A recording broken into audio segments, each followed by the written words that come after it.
Başlayın.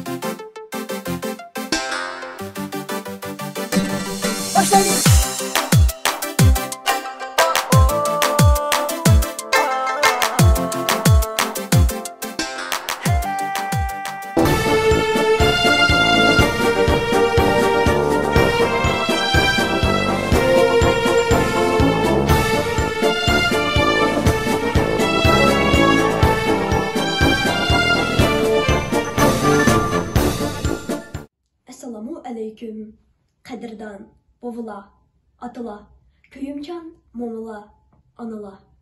Uluq galibiyet yeniş günü mübarek bolsun.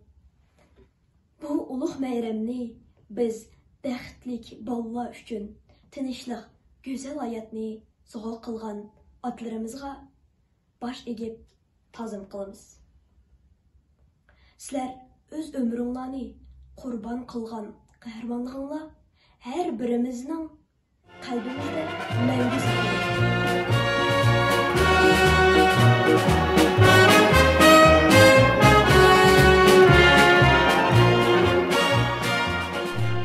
Assalamu aleyküm. Biz bilen birge daim bolgan çoğ kiçik hürmetli qadirdanlarımız. Biz yığıngan güzel yaza, sizlerge aytar xoşallıklarımız köp. Qanyanaq bolsa, hemmemiz birge yaxtırıp görüp aram algaysızlar.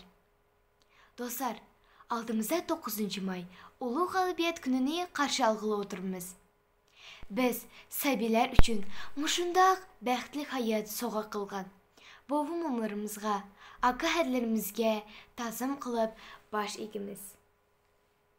Dostlar, oruç yıllarının balları Ağzam Ada Osmanov bovumuz hazır 92 yaşta. Bovumuz Əmgəkçi Qazaq məhəllisinin, Yenişəhər məhəllisinin turğuni, hürmetlik şuhud mütüvəri. Roza Tayirova mumumuz bütün ömrünü juda dünyaya gelgen küçük sebilerinin kindik mumusi bolgan.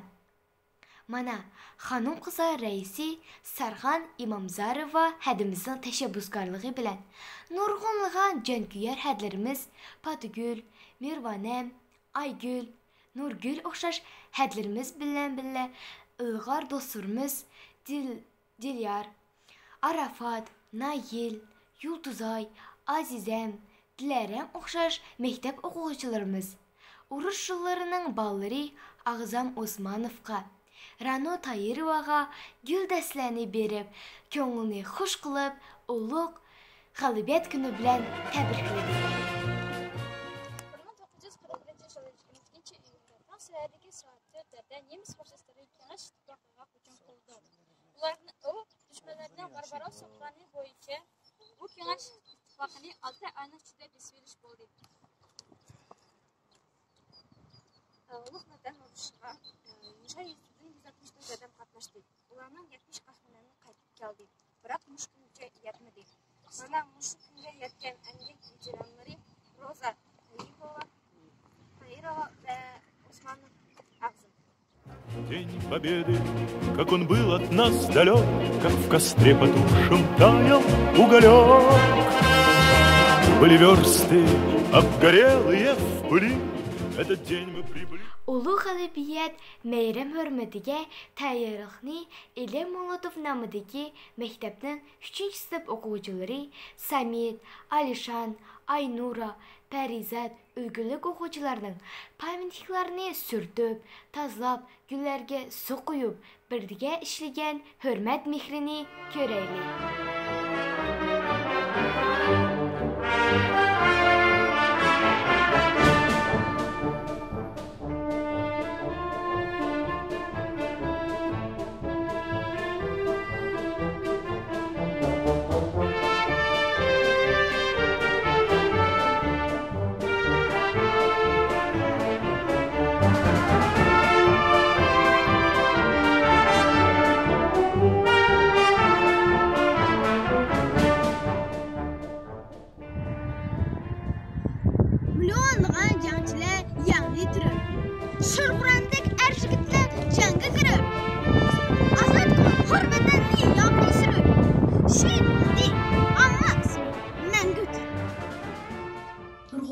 Kinolada rol oynagan Bizga tonuş bolgan eng talantliq, ölgülük o'quvchi Marat o'g'li Eldan G'alabiyat Mayram kunlarida bobasi Bedeljon Zuliyarovning hurmatiga bobasi to'g'riliq hikoyalarni bizga aytib bermoqchi.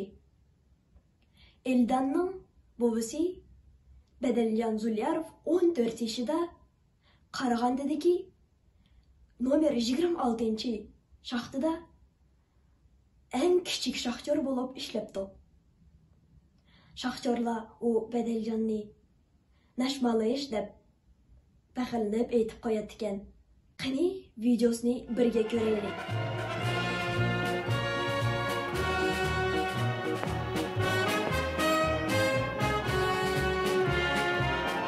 Assalomu alaykum do'stlar. Bugun men sizlarga Bedajon bolam to'g'riliq aytib beray. Mening bobam so'qish yo'llari kolxozda ishlagan. 14 yoshida bo'lsa, Qarag'anda shahrida ko'mir shaxtasiga borgan. U yerda eng kichigi bo'lganlikdan uni hamsi malish dedi. Shuningga qaramasdan mening bobam cho'nga qatorda emga ketdi. U g'alabiyat kunini shu ko'mir shaxtasida qarshi oldi.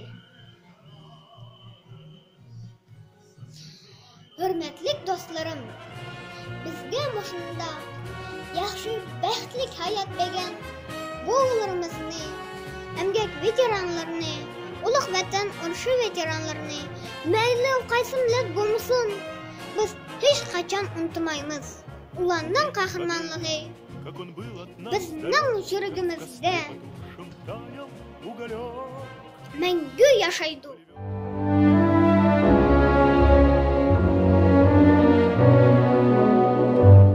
Ilhom Iskandarov, partizan qiz. Qanliq urush yillari edi, qon bo'yalgan Belarusiri, fashist zulmi chekidan ishib, qurilmadi ballar ishi. Shu ig'ir kunlar birida, ona yurdi so'roq uyida, qani hujjat nega bording, deydi fashist g'azab o'qida.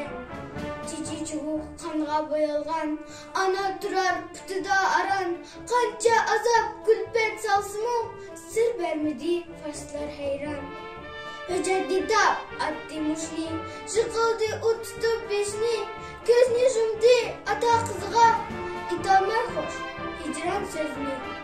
Ana shuncha ne gunoh qilgan, mushu savol qiynaydi hamon. O'ylarimni bilgandek o'tmish, bar sirni qildi namoyon. День Победы, как он был от нас далек, как в костре потухшем таял уголек.